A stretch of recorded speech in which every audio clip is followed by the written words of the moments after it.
As I was thinking about what I'm going to talk about today, my mind was like a short-circuited wire thing that just kept going off in a million different tangents. Couldn't seem to get it organized much, so we're going to see what happens today, what comes out. Just never know.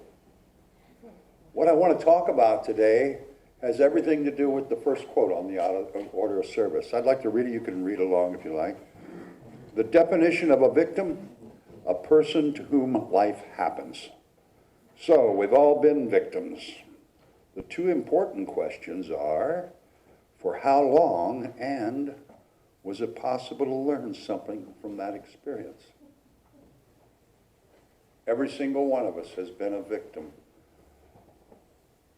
Car crashes, floods, earthquakes,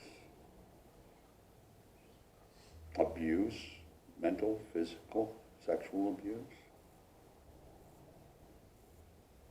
So many times, like Emerson said, we fall victim to our own choices, thoughts, actions, and feelings. Oftentimes we're the perpetrator rather than the victim. And we can do that quite innocently enough without malice. I was talking to a friend of mine the other day, we've been buddies for a long time, and he got right in my face. He said, "Man, you made me angry, you insulted me, you offended me, and you hurt my feelings." I said, "I'm so sorry. I really apologize for calling you stupid, but quite honestly, I thought you knew."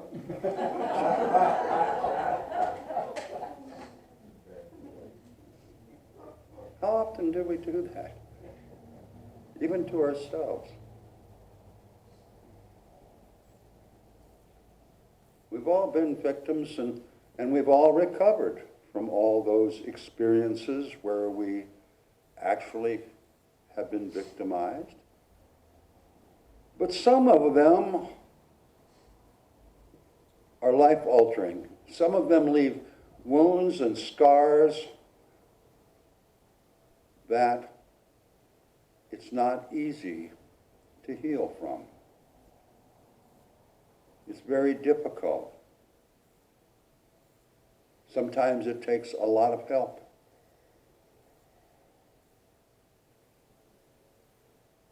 We have a community here, and sometimes it helps if we can embrace each other,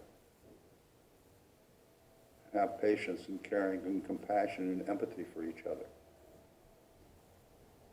Sometimes professional help can help us overcome these things. Counseling, psychiatric help, support groups. We have discussion groups. Sometimes that can aid us in transcending this feeling of being a victim. But I think that there's one thing that each one of us must do to transcend from the point of being a victim. No matter how much help we get, no matter how much counseling, no matter how much time passes, there's one thing that we must do. And I'll use a buzzword that we hear all the time. We need to change the narrative. We are all narrators of our life story.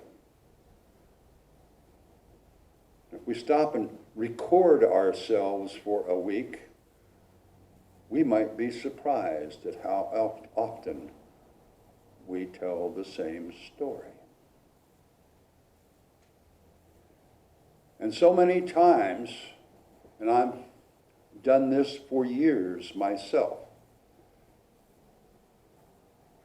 and I think Vivian Clark was the first one that got right in my face and said, I don't want to hear that story again.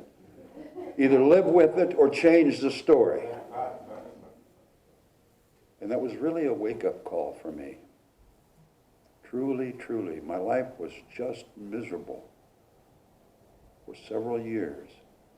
But that thing that she told me, I got off the dime and I made a decision that changed my life. And I think I have a friend, and he has been in counseling twice a week for years, tens and tens of thousands of dollars. And when we talk about his counseling, every counseling session is almost the same. They rehash all that crap that happened when he was a kid. And it's just my opinion. I could be wrong. I'm certainly not a psychiatrist. But every time we tell that same story, every time we revisit that reaffirms it. It brings it into the present instead of the past, takes it out of the bottom drawer, and brings it up right here. And it ain't easy. It's probably for these reoccurring feelings that are so devastating, so gut-wrenching, so hurtful. It ain't easy to put them in the bottom drawer and kick the drawer closed. And sometimes that drawer opens up all by itself. But as long as we're telling the same story, the story is not going to change. We have to change the story. We will never forget these unpleasant, horrific experiences. Bruce and I will never forget what we saw in Vietnam. Some of it comes back at us once in a while. But when anyone lives through these things that rip us apart, that really challenge our inner peace, that stick a knife in our soul, it's a very difficult task to put it in the bottom drawer and kick it closed. But I think that should be our goal. And until we change the narrative, till we change our story, there's something very important about changing this old story. As long as we are talking, feeling, thinking about the past,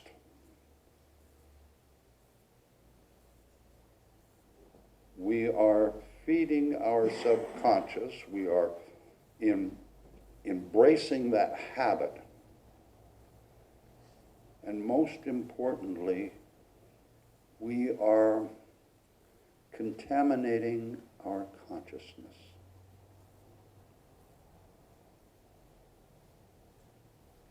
We come here looking for ways that each one of us, in our own way, different ideas, different thoughts, there's no checklist. There's no list of rules. But we come here with the hope and the desire and the intention to elevate our consciousness, to be able to transcend all of the chaos and the pain and the challenge, and be more in touch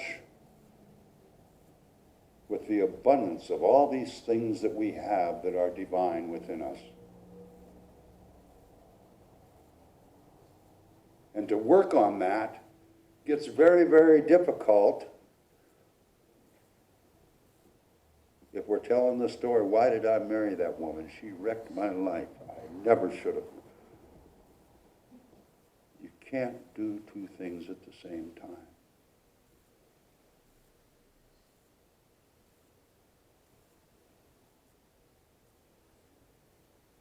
I may say something now that might upset you, and I apologize if it does. But it's a little about truth and my perception of truth. And this is just the beginning of a lot of realization, a lot of awareness that I think all of us are going to have to come to terms with.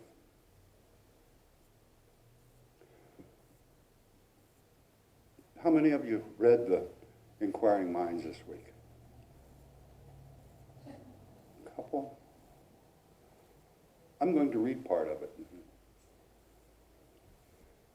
The physical laws that we're aware of operate in a space-time continuum. Things like gravity, weather, cellular reproduction, evolution.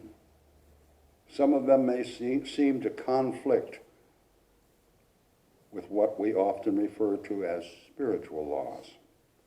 But actually, there is no conflict.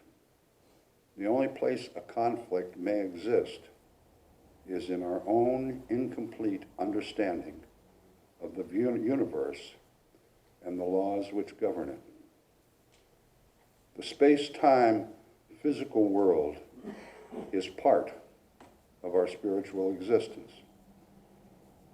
The creative process does not divide itself into physical, mental, and spiritual. There is only separation in our understanding of our universe and ourselves. There is a far higher intelligence and power than our human senses can perceive. It is the source of all that we are. Our body is a tiny fragment of the universe, arranged in a very unique way, but obeying the same laws as the rest of the universe.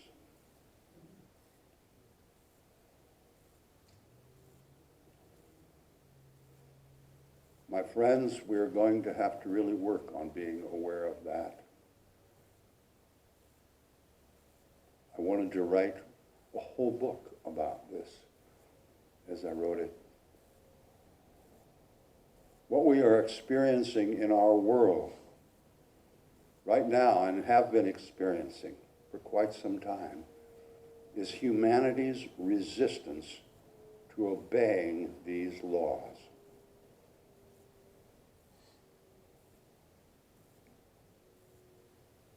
Most of our world is governed and managed under a philosophy of power and force and greed and money. And in doing so, this human race that we're a part of has raped and pillaged and plundered this planet that we live on, that we depend on for everything. And each one of us has been a victim of conditioning to become a compulsive consumer. Every one of us.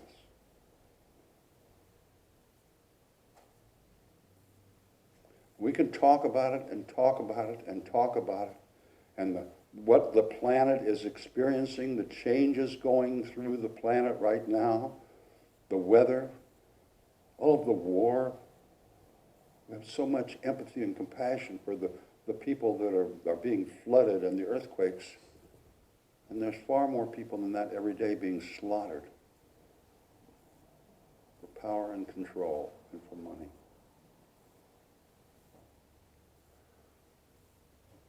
We are a part of this universe. We are a part of this spirit. And I think that each one of us wants to elevate our consciousness. But in doing so, we're going to have to make some changes, just like our earth is changing to compensate for all of the imbalance. We're going to have to start changing to get back in the balance of these universal laws, these laws of creation. And that's going to take some serious change from each one of us if we're going to continue to survive, if we're going to adapt.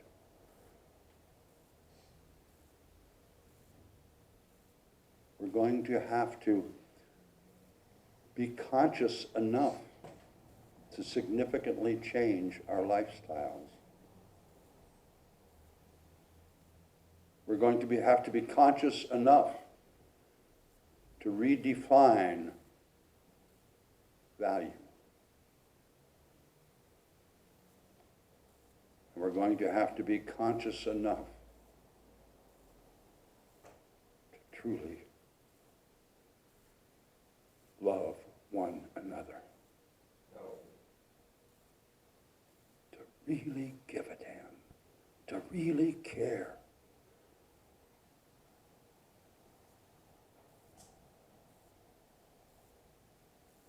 To feel and be aware of all of the hurt.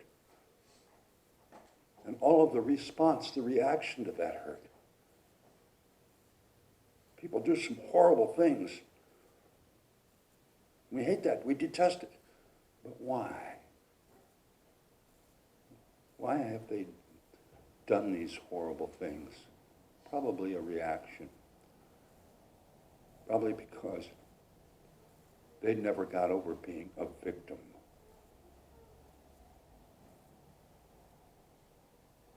It takes work. And like Kelly said about the tool, the greatest tool we have is to be aware and try to understand.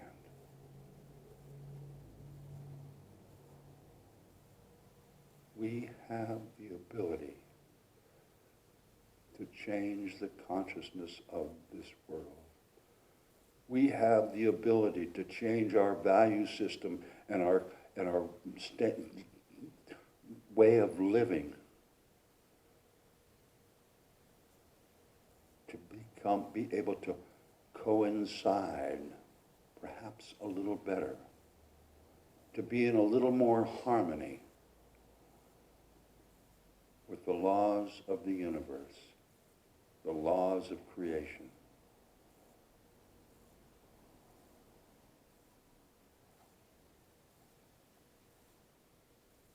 Or we can tell the same old story.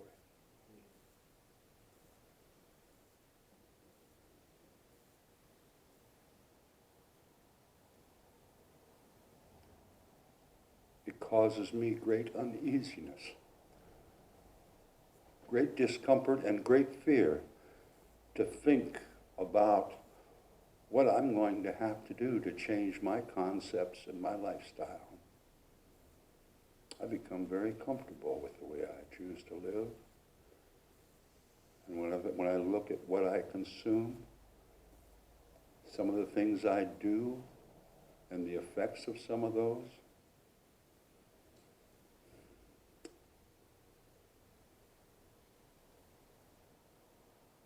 but I am the manifestation of God, just like every one of you. And if we choose to and want to and desire to, we can be and do and have all that we desire if it's in harmony with the laws of the universe. Something to ponder, I think.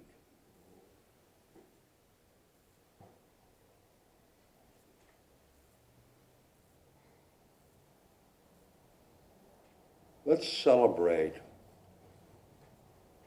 our abundance, our ability to look at this world in spite of all the chaos and all the pain.